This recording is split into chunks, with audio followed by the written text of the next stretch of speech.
Since pandemic happened, ang dami nang gusto magkaroon ng farm lots. And now farm lots are being sold left and right online. And guess what? They are affordable. Some call it pre-selling farm lots or subdivided farm lots. And it seems like it's a really good deal because you can buy these farm lots at a cheaper price with a smaller cut, let's say 100 square meters, 300 square meters, 500 square meters, and they are payable in longer terms. So pwedeng 2 years, 3 years, 5 years, depende sa'yo. Sometimes with no interest at may libreng kubo ka pa. Well, for some buyers, very attractive ito, lalo pa kung wala pa masyadong alam sa pag-due diligence ng real estate property. So, before ka bumili ng sa tingin mong sulit na farm lot, here are the things that we have to look out for before buying this piece of land. So, let's dive right in. So, first thing that we have to check is the proof of ownership of the seller. Of course, the ultimate proof of ownership is a land title. But you will encounter a lot of farm lots with only tax declaration as their proof of ownership. So, pag titulado ang property, it is either an original certificate of title, yung ibibigay sa'yo, or a transfer certificate of title. So, if you're presented with a copy of the title, you can compare it with its certified true copy. So, mura lang naman na mag-request niyan. So, you get a copy at ikumpara mo doon sa copy na binigay sa'yo ng seller. You have to make sure that it is a clean title, so free from any encumbrances. So, you can check the vlog that I did. You can click the link above. And there are actually farm lots na being sold with tax declaration as their only proof of ownership.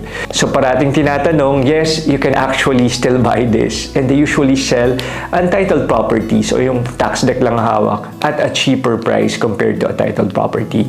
So there are ways to lessen the risk if you're buying a property na tax declaration na meron.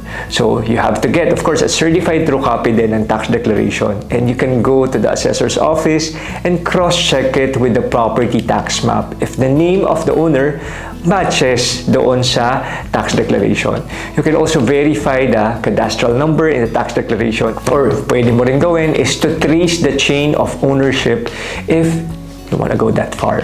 So, ang question parate is, mapapatituluhan ba itong tax declaration? And will it be already under the name of the buyer? The answer is yes and yes. It's possible naman to be titled under the name of the buyer, but it's quite challenging and can be a long process. Kaya ang gumagawa nito usually nakikipag-negotiate sa seller na pwedeng habaan pa yung payment terms. So hanggat hindi pa siya napapatituluhan o hindi pa siya napaproseso, is hindi pa nila babayaran ng full payment. So sa tax declaration, you can also find the property classification. So most of these affordable farms are classified as agricultural.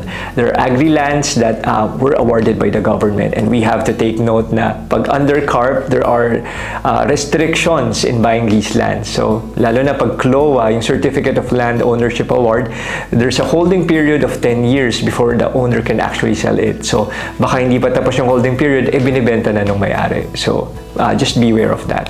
Now, if it's classified as timberland or forest land, medyo magduda ka na kasi if they're selling it, they cannot actually be sold. The government can recover timberland issued with tax declaration.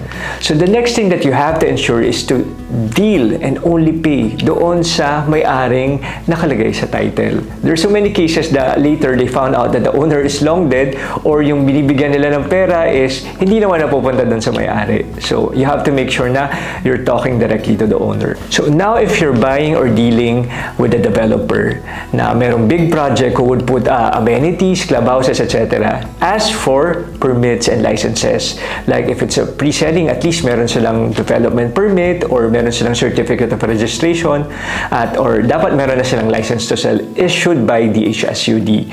So you can email DHSUD to verify if yung kausap niyong developer ay meron ng license to sell. So meron namang investors na merong malalaking lote pero they sell it by section. So they call it 10 by 10. So they would sell 10 lots first, then another 10 and so on.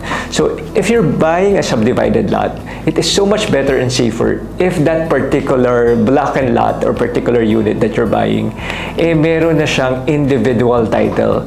So it can give you, peace of mind na yung bibilin mo is may titulo na based on the exact size and location. So usually kasi yung mga nagbebenta ng malalaking farm lots tapos sinasubdivide nila.